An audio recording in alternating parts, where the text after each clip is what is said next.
मित्र ने पूछा है, इनलाइटनमेंट होता क्या है? क्या ये बहुत मुश्किल होता है?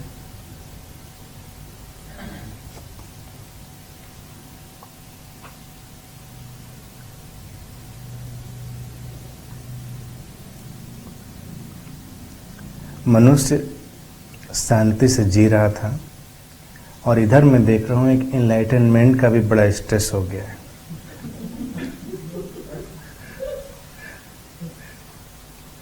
कुछ लोग इनलाइटेंड हो गए हैं, कुछ होने की कोशिश में लगे हैं, कुछ नहीं हो पा रहे हैं। चीजों को कुछ सरलता से लें।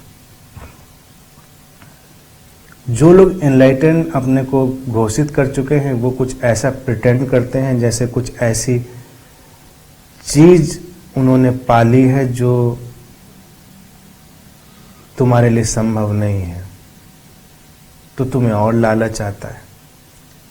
तुम्हें लगता है कुछ तो है इसमें बात। अगर मैं तुमसे कहूं एनलाइटनमेंट बिल्कुल साधारण हो जाना है, बिकमिंग कंप्लीटली ऑर्डिनरी, तो तुम्हें बहुत मजा नहीं आएगा। एनलाइटनमेंट को असाधारण बनाने में ही उसका रस है। असाधारण है, करिश्माई है। तुम निकलते हो तो रोशनी की लकीर पीछे छूटती चली जाती है।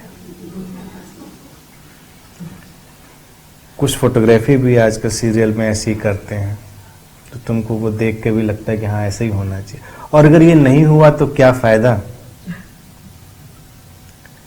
इतनी मेहनत का, इतनी साधना का, ध्यान का क्या लाभ? लेकिन अगर हम बहुत सामान्य रूप से देखें तो साधारण हो जाना कितना असाधारण है, अप्रतिम है, अद्भुत है। जीवन का सौंदर्य ही साधारण होने में है, विक्षिप्तता ही असाधारण होने में है। व्यक्ति विक्षिप्त हो रहा है असाधारण होने की कोशिश में, क्योंकि हर व्यक्ति को कुछ ना कुछ होना है विशेष। उसको बस दिखा देना है कि मैं कुछ हटके हूं, कुछ विशेष हूं। और जो लोग साधारण होने की शिक्षा भी देते हैं, जैसे ये बात कोई इतनी नई नहीं कह रहा हूं मैं कि जो तुमने पहले ना सुनी हो, तो जो साधारण होने की शिक्षा देते हैं वो भी कुछ ऐसा प्रिटेंड करते हैं कि बड़े असाधारण ढंग से साधारण हो गए हैं। वैसा साधारण होना मुश्किल है, तुम उनसे ज्यादा साधारण नहीं हो सकते।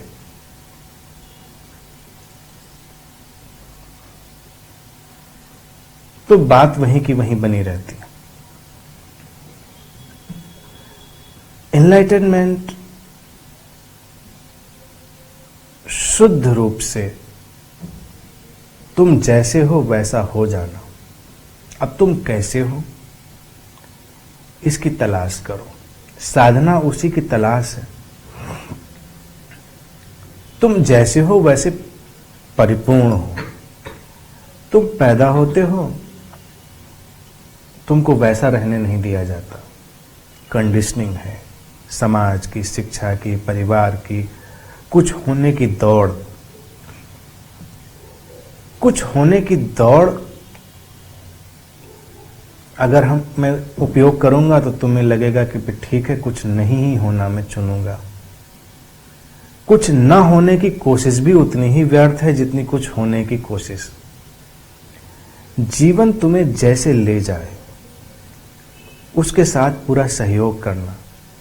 तुम्हारी प्रतिभाएं जैसे विकास को उपलब्ध होना चाहें उनको वैसा होने देना।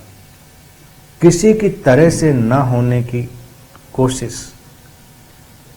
कोई ऐसा चाहता है या कोई ऐसा नहीं चाहता है, तुम जब इन सारी बातों को छोड़ देते हो, अब तुम जीवन में मान लो भौतिक रूप से ही विकसित होना चाहते हो, तो इसके दो विकल्प हैं। एक विकल्प यह है कि तुम्हें क्या अच्छा लगता है। दूसरा विकल्प यह है कि लोग अच्छे के बारे में क्या सोचते हैं। कपड़े ही पहनने हैं, तुम कौन से कपड़े पहन के कंफर्टेबल हो। कई बार लोग फैशन में ऐसे भी अनकंफर्टेबल कपड़े पहनते हैं जो उनको समझ में भी नहीं पड़ रहे होते हैं, लेकिन चूंकि सभी लोग पहन रहे हैं तो फैशन है। तुमको अच्छा लग रहा है कि नहीं लग रहा है, कभी तुम मिरर के सामने खड़े होकर अपनी शक्ल देखो कि मैं इसमें कैसा लग रहा हूं। तुम अपने को अच्छे लग रहे हो या नहीं लग रहे हो, लेकिन तुम लोगों की निगाह से अपने को देखना शुरू कर देते हो। तुम्हारी अपनी निगाह भी विकसित नहीं हुई। एनलाइटनमेंट अपनी दृष्टि का विकास, कोई आरोपित दृष्टि नहीं जो तुम्हें तुम्हारा दर्शन कराए। तुम्हारी अपनी ही दृष्टि है या अंतर्दृष्टि है जो तुम्हें दिखाती है कि तुम कैसे हो। कोई आरोपण नहीं है, कोई प्रोजेक्शन नहीं है, और तब तुम अपनी सहजता में आनंदित हो सकते हो। तुम पूछते हो क्या ये बहुत मुश्किल है? मुश्किल लोगों के लिए बहुत मुश्किल है, और जो लोग अब मुश्किल नहीं रह गए हैं उनके लिए बहुत आसान है। सरल लोगों के लिए बहुत सरल है, मुश्किल लोगों के लिए बहुत मुश्किल है। मुश्किल इसलिए है क्योंकि जो कॉम्प्लेक्स हो चुके हैं उनको अपनी कॉम्प्लेक्सिटी छोड़ने के लिए उतनी ही मेहनत करनी पड़ेगी, और जो कॉम्प्लेक्स नहीं है उनके लिए बहुत सरल है। साधना भी केवल हमारी उन कॉम्प्लेक्सिटीज को ड्रॉप करना ही है जो हमने अपनी इस जर्नी में इकट्ठा कर ली। इसलिए साधना का भी अपना मूल्य है। साधना का बिल्कुल ऐसा नहीं है कि वो बिल्कुल व्यर्थ है, क्योंकि धीरे धीरे ग्रेजुअली तुम ये समझ पाते हो कि क्या क्या व्यर्थ तुमने इकट्ठा कर लिया है अपने ऊपर। उस सारे व्यर्थ को हटा देना और अपनी सहजता में खड़े हो पाना। अगर ज्ञान की ही बात करें, जैसे मैं पहले बात कह रहा था, तुम्हें कोई भी ज्ञान नहीं है लेकिन तुम अपने अंदर स्पष्ट हो, तुम जीवन को बहुत सहजता और स्पष्टता से जी पा रहे हो, तो तुम किसी बड़े ज्ञानी से ज्यादा अच्छे हो। कोई ज्ञानी बहुत है लेकिन वो जीवन जी ही नहीं पा रहा। तुम भोजन के बारे में भी सोचो कि बहुत जानते हो, बहुत तुम्हें ज्ञान है, लेकिन तुम भोजन का आनंद नहीं ले सकते, उसे तुम एंजॉय नहीं कर सकते, तो फिर मुश्किल है। एक है कि तुम उसका आनंद लेना भी जानते हो, तो वही इनलाइटनमेंट है। आनंद लेने के लिए कुछ बहुत विशेष नहीं चाहिए होता है, वो केवल आनंद लेने की एक अवस्था है, और वो अवस्था सहजता ही है। तुम कहीं भी उतने ही टोटलिटी में जाओ तो उतने ही आनंदित हो सकते हो।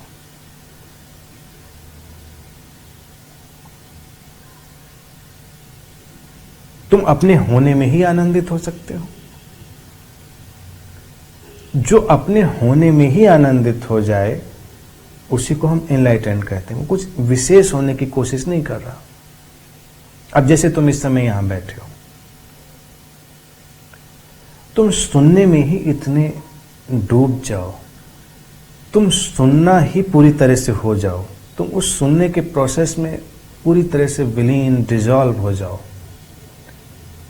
तुम इनलाइटनमेंट का दर्शन कर लोगे। वही इनलाइटनमेंट है, तुम्हें कुछ और नहीं चाहिए। इस प्रोसेस में तुम टोटल हो। सुनना हो रहा है, सुना जा रहा है, तुम्हें उसका आनंद अनुभव हो रहा है, एंड यू आर टोटल। तुम्हें उस सुनने से कोई समझ निकालनी है, इस सुनने से तुम्हें कोई भविष्य के लिए लक्ष्य प्राप्त करना है, तो इनलाइटनमेंट से तुम दूर हो गए। इनलाइटनमेंट ठीक उस क्षण में पूरी तरह से अपने आप को विसर्जित कर देना है, और ये कहीं भी संभव है। इसी कला को सीखना है। ये बहुत सरल है, लेकिन हमारी जो आदत पड़ चुकी है वो हमेशा आगे और आगे, अभी यहाँ हैं तो उससे आगे, तो हम ठीक वहाँ पर कभी नहीं होते जहाँ पर हमें होना चाहिए। हम जहाँ हैं वहाँ वैसा ही हो जाना इनलाइटनमेंट। ऐसा नहीं होना चाहिए, ऐसा होना चाहिए, ये इनलाइटनमेंट में शब्द समाप्त हो चुके होते हैं।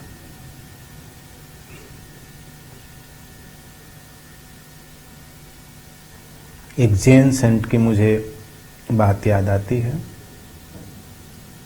तुम भी उससे परिचित होगे।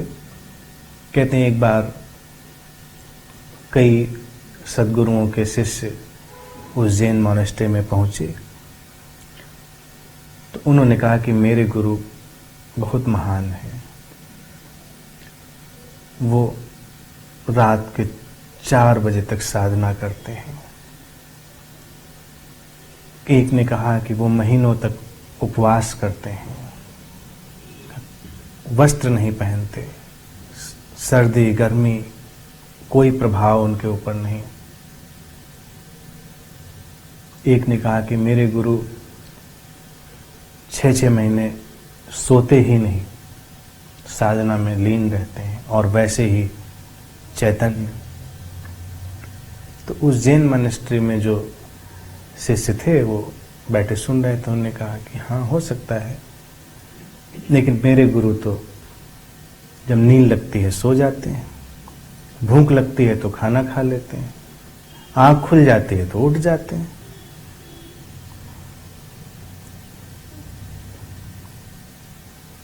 तो उन लोगों ने पूछा, इसमें क्या महानता है? उन्होंने कहा कि हम ये नहीं जानते, लेकिन क्या जीवन में सहज होना ही सर्वाधिक मूल्यवान नहीं है? हम असहज की तलाश में क्यों हैं? और हमने अभी भी अपने आप को असहज बना रखा है। हमारी बायोलॉजिकल क्लॉक टूट चुकी है, हमारी जो रिद्म है वो टूट चुकी है। जो भी नेचुरल रिद्म है, अगर आज हम कहें हम बॉडी माइंड से हेल्दी नहीं है, तो हमारी जो बॉडी माइंड अलाइनमेंट है, जो कॉस्मिक अलाइनमेंट से होनी चाहिए, वो टूट चुकी है। क्योंकि हमारे सामने हमेशा चाहिए है कि ऐसा होना चाहिए। तुम 1 घंटा ज़्यादा सो लेते हो तो अपराध बोझ से भर जाते हो। जो लोग बहुत डाइट कॉन्शियस हैं या फिगर, उन्होंने कुछ कैलोरी ज़्यादा खा ली तो कम खाई तो मुश्किल, ज़्यादा खाई तो मुश्किल, नहीं खाई तो मुश्किल, हर तरफ से मुश्किल। लेकिन अगर तुम रिदमिक जीवन में आओ, जीवन के रिदम के साथ जुड़ पाओ, तो तुम्हारे शरीर और मन की जो लय है, रिदम है, वो उस कॉस्मिक रिदम से अलाइंड हो जाती है, उसके साथ संयुक्त हो जाती है। और फिर तुम वैसे ही अपने जीवन को जीते हो जैसे पूरा ब्रह्मांड या पूरी टोटलिटी उस मोमेंट में चाह रही होती है। और उस क्षण में वैसा ही जीवन जीना जैसा वो टोटलिटी चाह रही है, वो समग्रता चाह रही है, वही एनलाइटनमेंट है। तो बहुत सरल, अगर यकीन कर सको इन बातों।